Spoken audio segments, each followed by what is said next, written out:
Harish, sales has been the most critical arm of real estate, and more so in this pandemic, where developers consciously chose to cut out debt, get into more of equity form of capital, which is in the form of sales. And you've been at the center of this action, interacting with consumers, interacting with your teams, working with so many developers.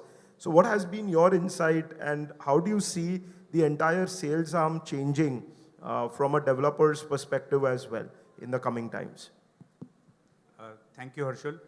Good morning, everyone. It's a great pleasure to be here, especially after the pandemic.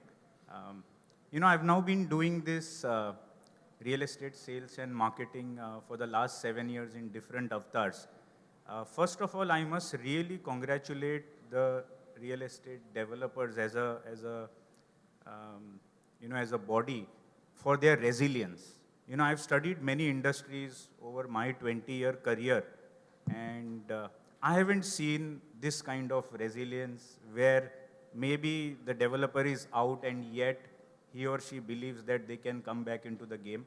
And I think we are beginning to see results of that in the way the project launches are happening.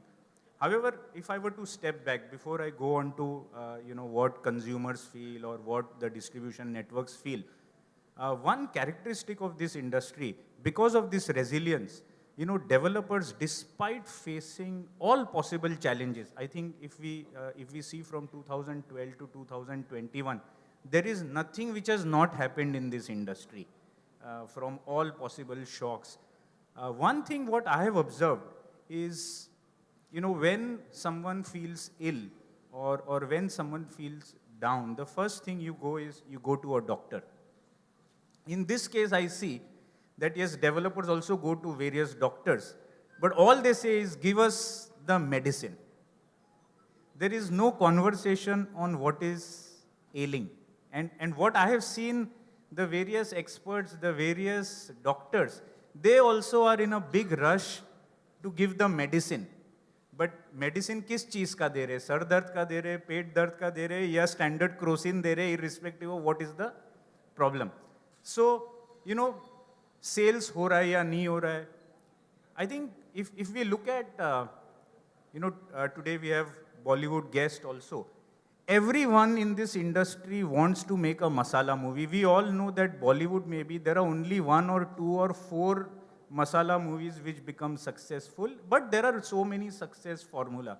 So when I see a redevelopment developer with 1 lakh square feet to sell versus, let's say, a project which is 10 acres, everyone is just in a rush to sell rather than, looking at what their own criteria is, what their own requirement is, what is the equity position of the developer. Because customers will definitely come, like someone mentioned, there is roti, kapda or makan. But if the industry can look at, level 2, level 3, level 4, I think this industry will be in great shape over the years to come. This entire digitalization of sales, we heard a lot of buzzwords like artificial intelligence, drones, virtual reality, tours, etc. But for ages, it was always thought that real estate was valued because it was the real estate. So you wanted to be there, you want to feel what are the elements around the site and not rely purely on the tech part of it. At the same time, emergence of brands has become a very critical element, and it took decades to build a brand. But now with this whole social media available at your disposal, you can virtually create a brand in 3 years, or you could destroy a brand which is 3 decades old in less than a year. So, that's the power with which we are running the technology. It's a double-edged sword. What's your experience from sales perspective in the entire value chain? Because you are into market intelligence, you are into marketing, sales, all of these functions. So how has it transformed, and what do you see as the future ahead for real estate sales from technology perspective? I think it's a great question, because the next 5, 10, 15, 20 years, all of us are going to see this happening in front of us. But before I answer this, let me just take back maybe 5, 10 years back, like how Mr. Prabhu mentioned about how SEBI has become a very strong regulator, and bulk of my career earlier was in financial services. Today if you want to buy a 10,000 rupees mutual fund, before you buy, there are 10 advisors who come to you with the brands, with the mutual funds, who are the right players. And moment you've bought, from the same evening, you start getting emails. There is an app where you can track your 10,000 rupee investment without asking for anything. Now let me come back to the home buying purchase. Here we are talking of people investing, not just investing their hard-earned money, but taking 4x leverage, which is the home loan. And we are in an industry where once that person has bought, he is left on his own to figure out chavi kab milega. So if I look at the real estate industry and technology, there is a lot of progress which has happened at the point of purchase or to search the customer, because I think that is what gets the money. But it's interesting, you also mentioned about brands. And brands get built when they deliver on their promises and not on promise. So I think we are in the first stage where technology is being used to convey the promise. So which is social media, which is to get the customers. So today, if you see, the homes have become tech enabled. The sales lounge or the actual homes, there's a lot of technology. There's a lot of virtual reality, but all this is in showing the promise. What I see so now for instance, today 60 to 80% of homes are sold through brokers or property agents. Now they've also come under RERA, but there we have seen very little of technology.